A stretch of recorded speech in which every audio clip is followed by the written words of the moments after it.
إن الحمد لله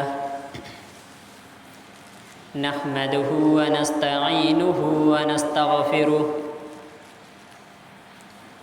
ونؤمن به ونتوكل عليه ونعوذ بالله من شرور أنفسنا ومن سيئات أعمالنا من يهده الله فلا مضل له ومن يضلل فلا هادي له وأشهد أن لا إله إلا الله وأشهد أن محمدًا عبده ورسوله يا أيها الذين آمنوا اتقوا الله حق تقاته ولا تموتن إلا وأنتم مسلمون يا أيها الناس اتقوا ربكم الذي خلقكم من نفس واحدة وخلق منها زوجها وبث منهما رجالا كثيرا ونساء واتقوا الله الذي تساءلون به والأرحام إن الله كان عليكم رقيبا يا أيها الذين آمنوا اتقوا الله وقولوا قولا سديدا يصلح لكم أعمالكم ويغفر لكم ذنوبكم ومن يطع الله ورسوله فقد فاز فوزا عظيما أما بعد فإن خير الحديث كتاب الله وخير الهدي هدي محمد صلى الله عليه وسلم وشر الأمور محدثاتها وكل محدثة بدعة وكل بدعة ضلالة وكل ضلالة في النار قال الله تبارك وتعالى في القرآن المجيد أعوذ بالله من الشيطان الرجيم بسم الله الرحمن الرحيم المال والبنون زينة الحياة الدنيا والباقيات الصالحات خير عند ربك ثوابا وخير أملا عن أبي سعيد الخدري رضي الله عنه عن النبي صلى الله عليه وسلم قال إن الدنيا حلو خضرة وإن الله مستخلفكم فينظر كيف تعملون فاتقوا الدنيا واتقوا النساء فإن أول فتنة بني إسرائيل كانت في النساء رب اشرح لي صدري ويسر لي أمري واحلل عقدة من لساني يفقه قولي رب زدني علما رب زدني علما محترم حاضرین جمعہ، تمام قسم کی تعریف و توصیف، کبریائی و بڑائی، حمد و ثنا اللہ رب ذوالجلال کے لیے ہے۔ بعدہ درود و سلام ہو تمام نبیوں پر، خصوصاً ہمارے آخری نبی خاتم الانبیاء جناب محمد الرسول اللہ صلی اللہ علیہ وسلم پر۔ محترم سامعین، اللہ رب العزت نے ہمیں دنیا میں آزمائش کے لیے، امتحان لینے کے لیے دنیا میں بھیجا، اور اس دنیا کے اندر خیر اور شر دونوں کو پیدا کیا، دونوں کو ہمارے لیے بھیجا تاکہ ہم اس دنیا میں ان دونوں کو دیکھتے ہوئے، ان دونوں کے مطابق ہم کس چیز کو فوقیت دیتے ہیں، اس پر اللہ تبارک و تعالی کل قیامت کے دن ہمیں جزا و سزا دے گا۔ اسی دنیاوی زندگی کے مطابق ہمیں آخرت کے اندر جگہ دے گا۔ اللہ تبارک و تعالی نے دنیا کو پیدا کیا اور دنیا میں بے شمار مخلوقات کو پیدا کیا، اور اس کے بعد ان مخلوقات کے لیے اللہ تعالیٰ نے بے شمار نعمتوں کو بھی اس کو عطا کیا۔ اللہ تعالیٰ نے زمین و آسمان کو پیدا کیا، اور زمین کو اللہ تبارک و تعالیٰ نے حرکت سے روکنے کے لیے پہاڑوں کو گاڑ کر انسان کو پرسکون زندگی گزارنے کے لیے زمین پر رہنے کے لیے ایک ذریعہ بنایا۔ اللہ تعالیٰ نے زمین پر سرسبز و شاداب اگا کر انسانوں کے کھانے پینے کی بہترین اشیاء کو اگایا، اور اس پر پھل فروٹ انسانوں کو عطا کیا۔ انسانوں کو پینے کے لیے آسمان سے صاف و شفاف بارشیں نازل کی۔ اسی طریقے سے دنیا میں اللہ تبارک و تعالیٰ نے بے شمار نعمتیں عطا کی، اور اسی طریقے سے چرندوں پرند حیوانوں جانور کو اللہ تبارک و تعالیٰ نے پیدا کیا۔ اتنے اللہ تعالیٰ نے نعمتیں اتارنے کے بعد، اللہ تعالیٰ نے ہمیں اتنی زیادہ نعمتیں دیں، اس کے بعد نبی کریم صلی اللہ علیہ وسلم اس دنیا کی حیثیت کو بیان کرتے ہیں۔ اس دنیا کی حیثیت اللہ تبارک و تعالیٰ کے نزدیک کیا ہے، اللہ تعالیٰ اس دنیا کو کس نظر سے دیکھتا ہے، اس کو بیان کرتے ہیں۔ نبی کریم صلی اللہ علیہ وسلم فرماتے ہیں لو كانت الدنيا تعدل عند الله جناح بعيدہ، کہ اگر یہ دنیا اللہ تبارک و تعالیٰ کے نزدیک ایک مکھی کے پر کے برابر بھی حیثیت رکھتی، ما سقا کافرا شربت ماء، کہ اللہ تبارک و تعالی اس دنیا میں ایک قطرہ بھی کافروں کو پانی بھی نہیں پلاتا۔ اس حدیث سے ہم یہ سمجھ سکتے ہیں کہ اللہ تبارک و تعالی کے نزدیک اس دنیا کی کیا حیثیت ہے، کیا مقام ہے۔ اللہ تعالیٰ نے اللہ تعالیٰ اس دنیا کو کس نظر سے دیکھتا ہے کہ اتنے زیادہ اللہ تبارک و تعالیٰ نے نعمتیں اتارنے کے بعد، اللہ تعالیٰ نے اتنا کچھ دنیا میں بنانے کے بعد یہ فرماتا ہے کہ ایک معمولی سے اللہ کے یہ اتنے مخلوقات میں ایک معمولی سے مخلوق، اور اس مخلوق کے اعضاء میں ایک معمولی سے اعضاء کی مثال دیا، اور اس سے بھی حقیر دنیا کو قرار دیا۔ ایک مکھی معمولی سے اللہ تعالیٰ کے مخلوقات میں سے ایک مخلوق ہے، اور اس کے اعضاء میں ایک معمولی سا پر جو انسان کی انگلیوں پر بھی، انسان اپنی انگلیوں سے اگر پکڑنا بھی چاہے تو اسے صحیح طریقے سے نہیں پکڑ پائے۔ اللہ تعالیٰ نبی کریم صلی اللہ علیہ وسلم فرماتے ہیں کہ اگر اس دنیا کی حیثیت اللہ تعالیٰ کے نزدیک اس مکھی کے پر کے برابر بھی ہوتی تو اللہ تبارک و تعالیٰ ایک کافر کو ایک قطرہ پانی بھی نہیں پلاتا۔ آپ سوچیں، اللہ تعالیٰ ہر ایک کو، خطا کار ہو، گنہگار ہو، نیک ہو، وہ خیر کرنے والا یا شر کا طالب ہو، کوئی بھی اللہ تبارک و تعالیٰ ہر ایک کو اتنی نعمتوں سے نوازا ہے، تو سوچیں اس دنیا کے اللہ تعالیٰ کے نزدیک کیا حیثیت ہے۔ اللہ تعالیٰ کے نزدیک کوئی حیثیت نہیں ہے، اور پھر آپ اس سے اندازہ لگائیں کہ اس آخرت کا مقام کیا ہوگا جو اللہ تبارک و تعالیٰ کے نزدیک بہت ہی مقام و مرتبہ رکھتا ہے، جو اللہ کی نظر میں بہت ہی حیثیت جس کی حیثیت ہے وہ کیسا ہوگا، اس کی نعمتیں کیسی ہوں گی، اللہ تعالیٰ اس میں انسانوں کے لیے کس طرح کی نعمتیں عطا کی ہوگی۔ تو دنیا میں ہم جو آئے ہیں تو ہمارا یہ مقصد ہے کہ ہم دنیا میں ایسے اعمال کریں جس کے بدلے میں اللہ تبارک و تعالیٰ کے یہاں ہم آخرت میں کامیاب ہو سکیں۔ اللہ کے امتحان میں، اللہ کے نازل کردہ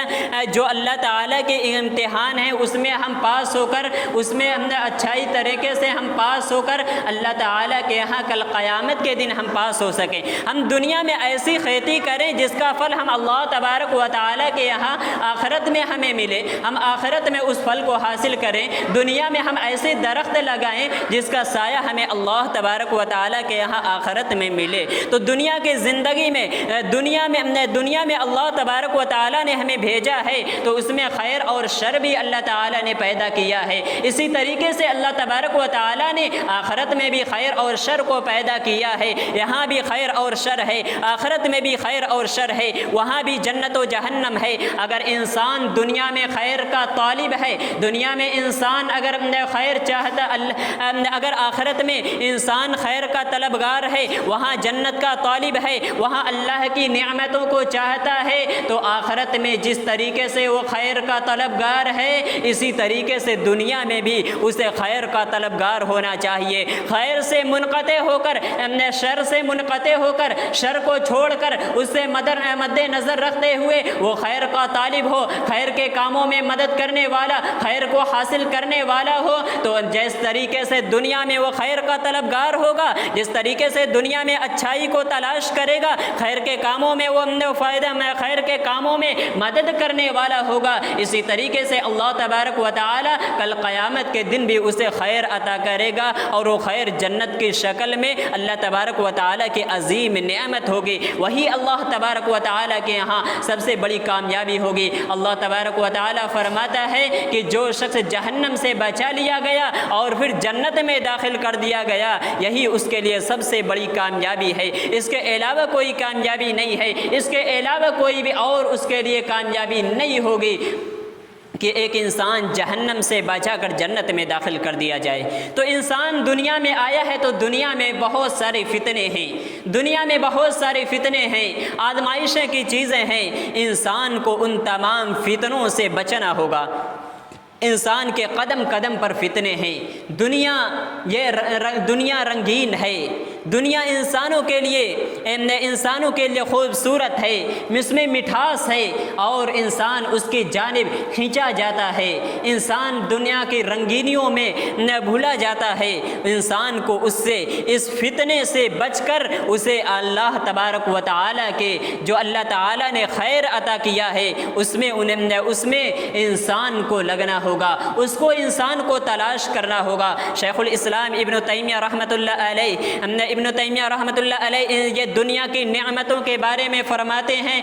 کہ لیس فی الدنیا نعیم یشبہ نعیم الآخرہ، کہ یہ دنیا کی جو نعمتیں ہیں اللہ تعالیٰ نے، یہ دنیا میں جو نعمتیں عطا کیا ہے اللہ تعالیٰ نے، جو بھی دنیا کے اندر چیزیں دی ہیں، یہ آخرت کے مقابلے میں کچھ بھی نہیں ہے۔ آخرت کے مقابلے میں دنیا کی نعمتیں کوئی حیثیت نہیں رکھتی، یہ دنیا کی نعمتیں آخرت کے مقابلے میں کوئی چیز ہی نہیں ہے،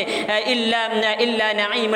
ایمان، سوائے ایمان کی نعمت سے۔ جو دنیا میں اللہ تعالیٰ نے بے شمار نعمتیں عطا کی ہیں، ان میں جو ایمان کی نعمتیں ہیں وہی ایک اللہ تبارک و تعالیٰ کے نزدیک اہمیت رکھتی ہے، وہی نعمت آخرت کے مقابلے میں اہمیت رکھتی ہے۔ اس کے علاوہ کوئی بھی نعمت، اس کے علاوہ بھی کوئی بھی چیزیں آخرت کے مقابلے میں کوئی حیثیت نہیں رکھتی۔ تو انسانوں کو ہم تمام لوگوں کو یہ سوچنا چاہیے، یہ سمجھنا چاہیے کہ اس نعمت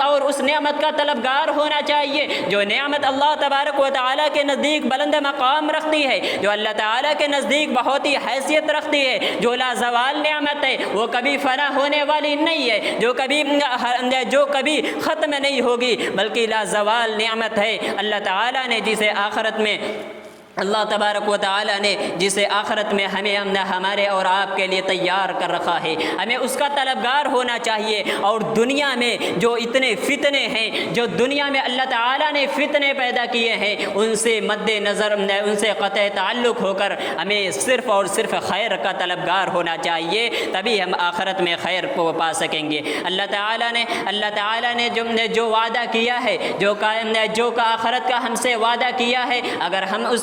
ہم ان کے مطابق عمل کرتے ہیں تو اللہ تبارک و تعالیٰ کا وعدہ حق ہے، سچ ہے، اللہ تعالیٰ اس کے مطابق ہمیں جزا و سزا دے گا۔ اللہ تعالیٰ قرآن کریم میں فرماتا ہے، یا ایھا الناس ان وعد اللہ حق، اے لوگوں سنو کہ اللہ تبارک و تعالیٰ کا وعدہ حق ہے، جو اللہ تعالیٰ نے وعدہ کیا ہے وہ تمہیں ملے گا۔ فلا تغرنکم الحیات الدنیا، تمہیں دنیا کی زندگی دھوکے میں نہ ڈال دے، یہ دنیا کے عیش و عشرت کی زندگی، یہ دنیا کے فنا ہو جانے والی نعمتیں، یہ دنیا کی خوبصورتیاں، یہ دنیا کی زینتیں، یہ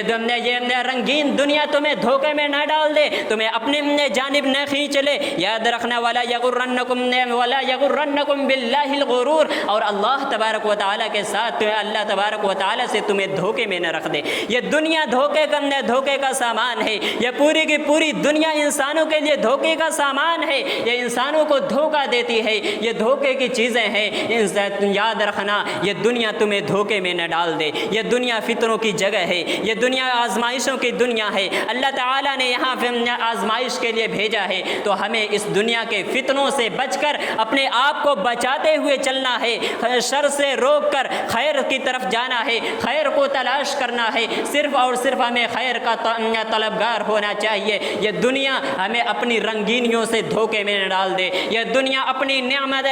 اپنے فنا ہو جانے والی نعمتوں کے دھوکے میں نہ ڈال دے۔ یاد رکھنا ہمیں اس دنیا کے دھوکے میں نہیں پڑنا ہے، یہ دنیا کے دھوکے میں ہمیں نہیں پڑنا۔ دنیا سے ہمیں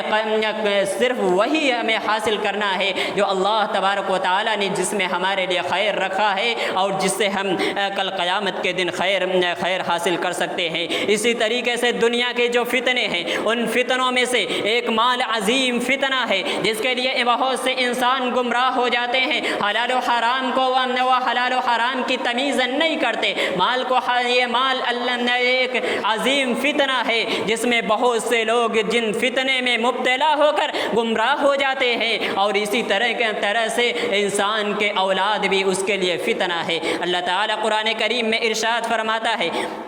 اور اسی طریقے سے یہ مال اولاد یہ دونوں فتنے ہیں، اور یہ صرف اور صرف دنیاوی زندگی کے زینت ہیں، یہ صرف دنیا میں باقی رہ جانے والی چیزیں ہیں، اس کے علاوہ ہم آخرت میں اس سے کچھ بھی حاصل نہیں کر پائیں گے، آخرت میں ہمیں اس سے یہ کوئی فائدہ نہیں پہنچائے گا۔ اللہ تعالیٰ قرآن کریم میں ارشاد فرماتا ہے، المال والبنون زینت الحیات الدنیا، کہ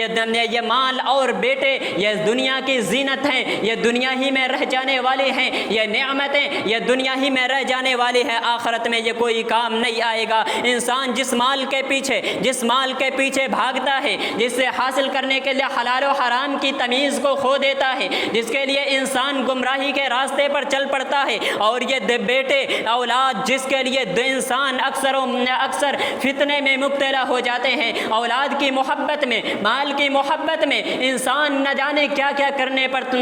راضی ہو جاتا ہے۔ انسان اولاد کی محبت میں کتنے ہی والدین گمراہ ہو جاتے ہیں، اور یہ فتنے انہیں شرک تک لے کر چلے جاتے ہیں۔ اللہ تعالیٰ نے فرمایا، یاد رکھنا المال والبنون زینت الحیات الدنیا، یہ مال اور اولاد یہ دنیا کی زینتیں ہیں، دنیا کی خوبصورتیاں ہیں، یہ دنیا میں آنکھوں کے ٹھنڈک ہیں، یہ دنیا میں آپ کو فائدہ پہنچانے والی چیزیں ہیں، یہ دنیا میں جو کچھ آپ ان سے حاصل کر سکتے ہیں، لیکن آخرت میں اس سے کچھ بھی نہیں ملے گا سوائے اس کے کہ آپ اپنے مال کو اللہ کے راستے میں خرچ کریں، اپنے اولاد کو نیک بنائیں، اسے اچھی تربیت کریں، اور آخرت کے لیے اسے تیار کریں، وہ آپ کے لیے اللہ تبارک و تعالیٰ سے دعا کرے۔ اس میں اگر ایسا کرتے ہیں تو یہ آپ کے لیے خیر کا باعث ہوگا، ورنہ المال والبنون زینت الحیات الدنیا، اگر آپ ایسا نہیں کریں گے تو یہ دنیا میں آپ کے زینت اور آپ کے خوبصورتی کی چیزیں ہیں، یہ مال دنیا میں آپ کے لیے خوبصورت ہے، یہ اولاد آپ کے لیے دنیا میں زینت کی چیزیں ہیں، اور اگر یہی اولاد دنیا میں بھی بسا اوقات ایسا ہوتا ہے کہ یہ دنیا میں بھی آپ کے لیے شر کا باعث ہو جاتا ہے۔ اگر اولاد کو اچھی تربیت نہ کی جائے، اولاد نافرمان ہو جائے، اولاد آپ کی فرما برداری اور اطاعت گزاری نہ کرے، تو یہ دنیا میں بھی آپ کے لیے شر کا باعث ہو جاتا ہے۔ یہ نعمت کے بجائے یہ رحمت کے بجائے زحمت ہو جاتے ہیں، تو یہ دنیا کی خوبصورتی ہے جسے اللہ تعالیٰ نے دنیا میں پیدا کیا ہے۔ آپ ان کے فتنوں میں نہ مبتلا ہوں، ان کے فتنوں سے اپنے آپ کو بچائیں رکھیں، ان کے فتنے سے ہمیشہ بچے رہیں، کیونکہ یہ دنیا کی زینتیں ہیں، دنیا کی خوبصورتیاں ہیں، اور جو آخرت میں کام آنے والے ہیں۔ اللہ تعالیٰ فرماتا ہے والباقیات الصالحات وخیر عند ربک ثوابا وخیر املا، اور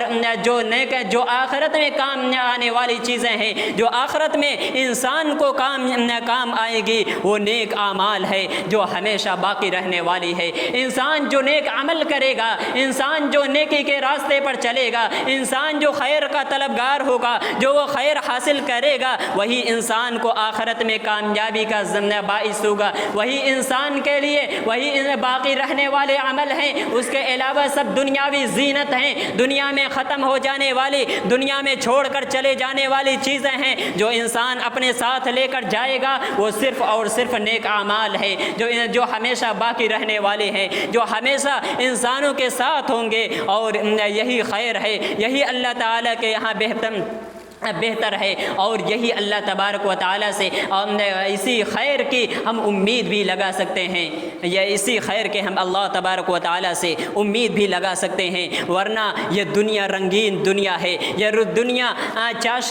جس میں مٹھاس، حلاوت اور چاشنی ہے، جو انسان کو اپنی جانب کھینچتی ہے، اپنے دھوکے میں بلاتی ہے۔ آپ دیکھیں دنیا میں اللہ تعالیٰ نے کتنی خوبصورتی کو پیدا کیا۔ اللہ تعالیٰ نے دنیا میں سرسبز و شاداب اگا کر، اللہ تعالیٰ نے ہرے بھرے درختوں کو اگا کر، پھل فروٹ کو اگا کر، انسان میں، اور اسی طریقے سے خوبصورت جگہیں اور اسی طریقے سے نہروں کو دنیا میں بنا کر اس دنیا کو خوبصورت بنایا، اور پھر اس دنیا کی خوبصورتی کو دنیا ہی میں قائم رکھا۔ یہ دنیا کی خوبصورتیاں، یہ دنیا کی زینتیں، یہ زوال ہونے والی ہے، یہ لا زوال نہیں ہے، یہ دنیا ہی میں رہ جائیں گے، یہ دنیا ہی میں رہیں گے۔ نبی کریم صلی اللہ علیہ وسلم اس دنیا کے بارے میں فرماتے ہیں، راوی حدیث ابو سعید خدری رضی اللہ عنہ ہیں، وہ فرماتے ہیں کہ نبی کریم صلی اللہ علیہ وسلم نے فرمایا ان الدنیا حلو خضرہ، کہ دنیا یہ میٹھی ہے، یہ ہری بھری دنیا ہے، اللہ تعالیٰ نے، اور یقیناً یہ دنیا میٹھی ہے ان لوگوں کے لیے جو دنیا کی جانب کھینچے چلے جاتے ہیں، جو دنیا کے طلبگار ہیں، ان کے لیے یہ دنیا بہت میٹھی ہے، یہ ہری بھری دنیا، سرسبز و شاداب جگہیں، یہ انسانوں کو لبھانے والی، انسانوں کو کے نظروں کو لبھانے والی ہے، اور لیکن مومن بندہ وہ ہوتا ہے جو اس دنیا کی مٹھاس سے، اس خوبصورت دنیا سے بھی وہ آخرت کا طلبگار ہوتا ہے، آخرت کو یاد کرتا ہے۔ وہ جب دنیا کی خوبصورتی کو دیکھتا ہے تو اس میں مگن نہیں ہو جاتا، دنیا کی رنگینیوں میں نہیں ہوتا، بلکہ وہ آخرت کو یاد کرتا ہے کہ اس لازوال نعمت کو جب اللہ تعالیٰ نے اتنی خوبصورت بنایا، جب اللہ تعالیٰ نے ایک معمولی سی دنیا کو اتنی عظیم اور اتنی خوبصورت بنایا، تو وہ آخرت کی نعمت کیسی ہوگی جسے اللہ تعالیٰ کے نزدیک، جو اللہ تعالیٰ کے نزدیک ایک بلند مقام رکھتی ہے، جسے اللہ تعالیٰ نے لازوال نعمت بنایا ہے، جو کبھی بھی فنا نہیں ہونے والے، جو ہمیشہ باقی رہنے والی ہے۔ یہ نعمتیں اللہ تعالیٰ نے جو آخرت میں بنائی ہے وہ کتنی عظیم ہوگی، وہ کتنی خوبصورت ہوگی، جس کے بارے میں نبی کریم صلی اللہ علیہ وسلم نے فرمایا وہ ایسی نعمت ہے، وہ جنت اللہ تعالیٰ نے جو تیار کیا ہے ایسے، جس کے بارے میں انسان سوچ بھی نہیں سکتا، اور سوچنے کا اس کے ذہن میں یہ خیال بھی نہیں آ سکتا، اس کی خوبصورتی کے بارے میں، اس کی لذتوں کے بارے میں، اس میں جو اللہ تعالیٰ نے نعمتیں دی ہے اس نعمتوں کے بارے میں انسان سوچ بھی نہیں سکتا۔ تو یہ ہمیں دنیا کے فتنوں سے، یہ دنیا ہمیں اپنے فتنوں میں مبتلا کرتی ہے، یہ دنیا اپنے فتنوں کی طرف دعوت دیتی ہے، جگہ جگہ دنیا اپنے جھانسے میں کھینچتی ہے۔ ہمیں دنیا سے قطع تعلق ہونا ہے، دنیا کے خیر کو تلاش کرنا ہے، دنیا کے شر سے بچ کر ہمیں راستے سے نکل جانا ہے۔ ہم دنیا میں مسافر کی طرح زندگی گزار رہے ہیں، یہ دنیا میں ہم راستے میں جو ہمیں خیر ملے گا ہم اسے حاصل کر لیں گے، جو شر ملے گا اسے چھوڑ دیں گے، یہی ہماری دنیاوی زندگی کا مقصد ہے۔ اس لیے اللہ تعالیٰ نے ہمیں دنیا میں پیدا کیا ہے۔ اسی طریقے سے اللہ تعالیٰ نے جو دنیا کی زینتوں کو پیدا کیا، دنیا کو جو مزین کیا، اللہ تعالیٰ اس کے بارے میں، اللہ تبارک و تعالیٰ اس کے بارے میں فرماتا ہے انا جعلنا ما علی الارض زینۃ لها لنبلوہم ایہم احسن عملا۔ اللہ تعالیٰ نے جو دنیا زمین پر کو مزین کیا، زمین کو اللہ تبارک و تعالیٰ نے زمین پر زینت دیا، جو خوبصورت بنایا ہے، اس کے ذریعے سے اللہ تبارک و تعالیٰ اس کا مقصد یہ ہے تاکہ اللہ تبارک و تعالیٰ تمہیں آزمائے کہ تم میں سے عمل کے اعتبار سے کون بہتر ہے، کہ اس کی خوبصورتی میں کون اس میں مشغول ہو جاتا ہے، کون اس کی خوبصورتی میں مگن ہو کر آخرت کو بھول جاتا ہے، یا پھر اس سے بھی انسان سبق حاصل کر کے وہ زمین پر یہ تمام چیزوں کو دیکھ کر وہ اسے دیکھ کر وہ آخرت کے لیے وہ اور زیادہ وہ حریص ہوتا ہے، آخرت کو طلب کرنے کا وہ حریص ہوتا ہے۔ اللہ تعالیٰ اس کے ذریعے سے بھی انسانوں کو آزماتا ہے۔ اسی طریقے سے اللہ تبارک و تعالیٰ نے جو دنیا کے دنیا کو یہ دنیا میں مٹھاس رکھا ہے، دنیا کو ہرا بھرا بنایا ہے، دنیا میں جو یہ سرسبز و شاداب اگائے ہیں، اس کے ذریعے سے نبی کریم صلی اللہ علیہ وسلم فرماتے ہیں فینظر کیف تعملون، تاکہ تو اللہ تبارک و تعالیٰ دیکھے کہ تم عمل کیسا کرتے ہو، تم اس میں اسی کے دھوکے میں آ جاتے ہو، یہ دنیا کی خوبصورتی میں پڑ جاتے ہو، اس کے دھوکے میں یہ فتنے میں جو تم مبتلا ہو جاتے ہو، یا پھر نیک اعمال کر کے ان فتنے سے بچ کر اپنے آپ کو بچا کر تم نیک عمل کرتے ہو۔ اسی طریقے سے نبی کریم صلی اللہ علیہ وسلم نے دنیا کے فتنوں سے بچنے کی تلقین کی، واتقوا الدنیا فاتقوا الدنیا واتقوا النساء، دنیا سے بچو، دنیا کے فتنے سے بچو۔ اور اسی طریقے سے اس کے بعد جو فتنے کا ذکر کیا وہ عورتوں کے فتنے، جس میں انسان جس میں ایک مرد بہت جلدی جس فتنے میں مبتلا ہو جاتا ہے، وہ ان فتنوں میں سے ایک فتنہ جو نبی کریم صلی اللہ علیہ وسلم نے بیان کیا وہ عورتوں کے فتنے ہیں، وہ عورتوں کے فتنے ہیں۔ اس سے بھی ہمیں بچنے کی تلقین کی کہ انسان اس سے بچ کر رہے، اپنے آپ کو اس فتنوں سے بچائے رکھے۔ اور اس کے بعد فرمایا یاد رکھنا بنی اسرائیل میں جو سب سے پہلا فتنہ ہوا وہ فتنہ عورتوں کا ہی فتنہ تھا، جس کی وجہ سے بنی اسرائیل گمراہ ہوئے، اس فتنوں میں پڑھ کر وہ گمراہ ہو گئے، ہلاکت کی طرف چل پڑے۔ اللہ تعالیٰ نبی کریم صلی اللہ علیہ وسلم نے ہمیں یہ تلقین کی فاتقوا الدنیا واتقوا النساء، کہ دنیا کے فتنوں سے بچو اور عورتوں کے فتنے سے بچو۔ یہ نبی کریم صلی اللہ علیہ وسلم نے ہمیں اس سے بچنے کی تلقین کی۔ اسی طریقے سے یہ دنیا کی نعمتیں زوال ہونے والی نعمتیں ہیں، یہ دنیا ختم ہو جانے والی ہے، ہمیں دنیا سے بچنا ہے، دنیا کے فتنوں میں مبتلا نہیں ہونا، بلکہ دنیا میں ہم آئے ہیں آخرت کی تیاری کرنے کے لیے، آخرت کے لیے زاد راہ تیار کرنے کے لیے، آخرت میں ہم خیر کو تلاش کرنے کے لیے ہم اس دنیا میں آئے ہیں۔ تو دنیا میں ہم جو بھی تلاش کریں وہ خیر ہو، اور جس طریقے سے ہم دنیا میں خیر کو چاہیں گے ویسے ہی آخرت میں ہم خیر پائیں گے، وہی اللہ تبارک و تعالی ہمیں خیر دے گا۔ اسی طریقے سے اسلاف ہمارے جو اسلاف تھے ان کے نزدیک دنیا کی کوئی حیثیت نہیں تھی۔ میں نے شیخ الاسلام ابن تیمیہ رحمۃ اللہ علیہ کا ایک قول نقل کیا، جو ان کے نزدیک یہ دنیا کی کیا اہمیت ہے، وہ انہوں نے فرمایا کہ یہ دنیا آخرت کے مقابلے میں دنیا کی نعمتیں کوئی بھی اہمیت نہیں رکھتی۔ اسی طریقے سے فضیل رحمہ اللہ کہتے ہیں اس دنیا کے بارے میں، کہتے ہیں لو کانت الدنیا ذهب یفنا، کہ یہ دنیا اگر سونے کی بھی ہوتی اور یہ فنا ہو جانے والی ہوتی، یہ دنیا اگر سونے کی بھی ہوتی لیکن ایک متعین وقت کے لیے ہوتی، والآخرۃ حتف یبقا، اور آخرت یہ ٹھیکرے کی یہ مٹی کی ہوتی اور وہ ہمیشہ باقی رہنے والی ہوتی، تو ہم پر یہ واجب ہوتا، ہم پر یہ ضروری ہوتا کہ ہم آخرت کو چاہتے، ہم دنیا کو چھوڑ کر آخرت کو چاہتے۔ ایسی عظیم نعمت ہمارے نزدیک کوئی حیثیت نہیں رکھتی جو برباد ہو جانے والی ہے، جو ختم ہو جانے والی ہے۔ ہمارے نزدیک وہ نعمت ہے جو ہمیشہ باقی رہنے والی ہے، جس کو اللہ تعالیٰ نے ہمیشہ باقی رکھنے کے لیے تیار کیا ہے۔ لیکن اللہ تعالیٰ نے یہ دنیا کو مٹی بنایا اور اسی طریقے سے آخرت کو سونے سے بھی زیادہ اہمیت دی۔ یہ تو ہمارے لیے ضروری ہے کہ اس دنیا کے فتنے سے بچ کر ہم اپنے آپ کو آخرت کے لیے تیار کریں، آخرت میں اپنی آخرت کو سدھارنے کے لیے، آخرت میں اچھے مقام پانے کے لیے، آخرت میں خیر کو پانے کے لیے ہم دنیا کے فتنوں سے قطع تعلق ہو کر اپنے آپ کو مزین کریں، نیک اعمال سے، خیر سے اپنے آپ کو مزین کریں، خیر کا طلبگار ہوں۔ یہی دنیاوی زندگی کا مقصد ہے، اسی لیے اللہ تعالیٰ نے ہمیں اور آپ کو دنیا میں بھیجا ہے تاکہ ہم اور آپ آخرت کی تیاری کر کے کل قیامت کے دن ہم اللہ تبارک و تعالیٰ کے یہاں جزا پا سکیں، اللہ تعالیٰ کے ہم بدلہ پا کر ہم اللہ کی نعمتوں کو حاصل کر سکیں، ایسی نعمت جو ہمیشہ باقی رہنے والی ہے، جس پر کوئی زوال نہیں آئے گا، ایسی نعمت کو ہم طلبگار بنیں، اس دنیا کی رنگینیوں میں نہ کھوئیں، اس دنیا کے فتنوں سے بچیں، اس دنیا کے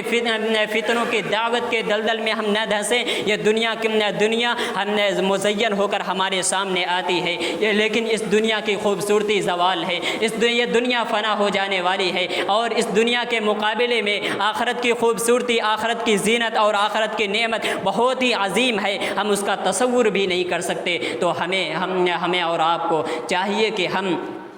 دنیا میں ہم خیر کے طلبگار ہوں اور خیر کو تلاش کریں اور خیر کے کاموں میں مدد کریں، شر کو چھوڑ کر خیر کو حاصل کریں، تاکہ کل آخرت میں ہم خیر کو پا سکیں۔ الہ العالمین سے دعا ہے کہ رب العالمین ہم تمام مسلمانوں کو دنیا کے فتنوں سے محفوظ رکھ، دنیا میں جو بھی تو نے خیر کو پیدا کیا ہے اسے ہمیں حاصل کرنے کی توفیق عطا فرما، جو بھی شر ہے اسے ہمیں بچنے کی توفیق عطا فرما، جب تک ہمیں زندہ رکھ اسلام پر، جب ہمارا خاتمہ ہو ایمان بالخیر پر۔ وآخر دعوانا الحمد للہ رب العالمین۔ اقول قولی ھذا استغفر اللہ لی ولکم ولسائر المسلمین فاستغفروہ انہ الغفور الرحیم۔